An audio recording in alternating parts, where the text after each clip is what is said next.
আওয়ামী লীগ ওই মুহূর্তে পতন ঠেকানোর জন্য যে কোনো কিছু আপনাকে অফার করতে রেডি ছিল। টাকার অঙ্ক আপনি বসাতেন, তারা আপনাকে দিত। অন্য যে কোনো ক্ষমতা আপনি চাইতেন, আপনাকে দিত। যে কোনো কিছু দেওয়ার জন্য প্রস্তুত ছিল। এমনকি অসংখ্য অফার আমাদের কাছে ছিল। কেমন অফার এসেছিল? একদম স্পষ্ট মনে আছে আমার 3 তারিখে যখন আমরা এক দফা ঘোষণা করব, তার আগে 2 তারিখের দিকে আমার পরিবারের কাছে একদম বাসায় একদম আওয়ামী লীগের সেন্ট্রাল কমান্ড থেকে ফোন গিয়েছে, যেখানে জাহাঙ্গীর কবির নানক, আমার জেলার যিনি আমার সংসদের এমপি থেকে শুরু করে ওবায়দুল কাদের সহ যারা ছিলেন, তারা একসাথে একটা মিটিংয়ে বসে, সেখান থেকে আমার বাড়িতে আমার বাবাকে কল দেওয়া হয়েছে। শুধুমাত্র শেখ হাসিনা কথা বলা বাকি ছিল। এভরিথিং বলা হয়েছে যে ও যা চায়, যেভাবে চায় সেভাবে হবে।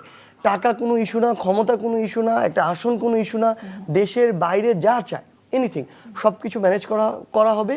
ওকে জাস্ট যারা হচ্ছে ওদের ক্লোজ তাদেরকে নিয়ে গণভবনে যেতে হবে। ওই সময়ে এই লোভগুলো যেহেতু আমরা ওভারকাম করতে পেরেছি,